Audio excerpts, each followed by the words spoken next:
Yes, children. Now we will know how the silk is formed. The very first, female silk moth lays eggs. You all know.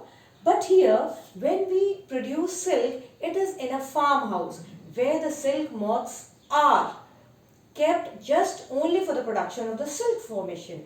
Now, these eggs are hatched inside an incubator. What is this incubator? It's a box where a particular temperature is maintained.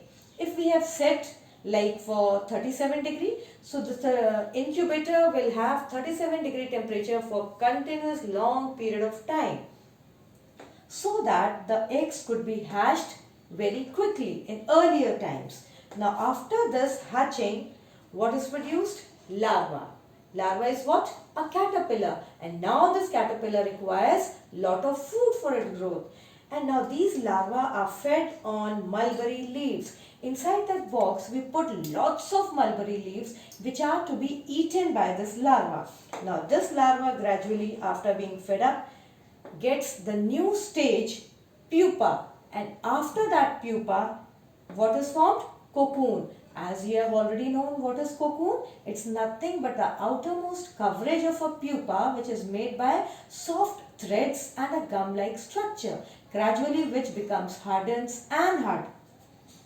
Now these cocoons, from here actually the silk formation start. We take all these cocoons and put them in a bowl with boiling water.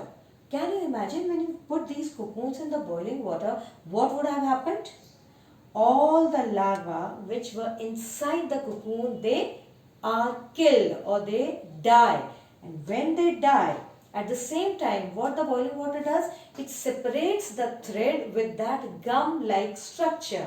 So that gum-like structure and the larva remain in the hot water, and what we take out? The simple and very soft and thin silk wires. And when then silk wires or silk threads are removed, this process is said to be reeling.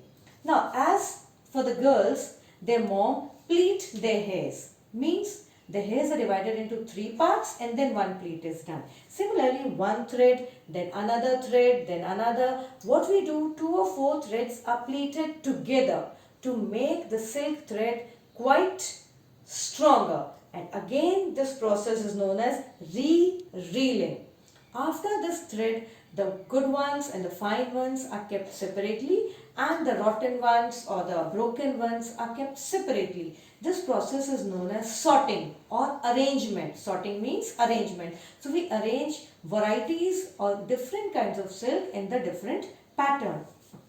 After that, we obtain raw silk.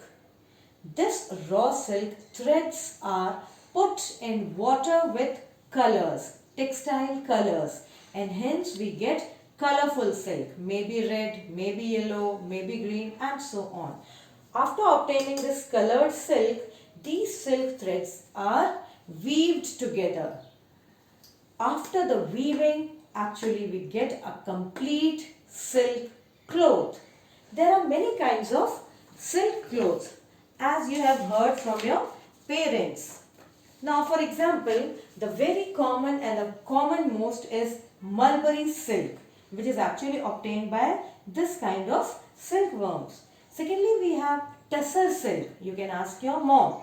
This tussar silk is obtained from tussar silkworms, but they don't feed on mulberry leaves. They feed on arjun leaves. There is a tree known as arjun, from which a medicine also is made, Arjuna Risht, which is helpful for the heart patients. Those leaves are used for preparing tussar silk. Thirdly, we have eri silk, E-R-I. Here also the silkworms produce brick red color of silk, and these are fed on castor leaves. Can you hear? Castor leaves. We have Muga silk also, and here the silkworms are fed on Muga tree, or it is also known as som leaves, S-O-M. Here we obtain a lustrous and shining golden yellow Muga silk. If we'll go in detail, there are lots and lots of kind of silk, but we don't have to discuss that. We should know how the silk is formed and what are their stages. Okay children, in the next video I'll give you some more information about animal fibers. Thank you. Till then, take care.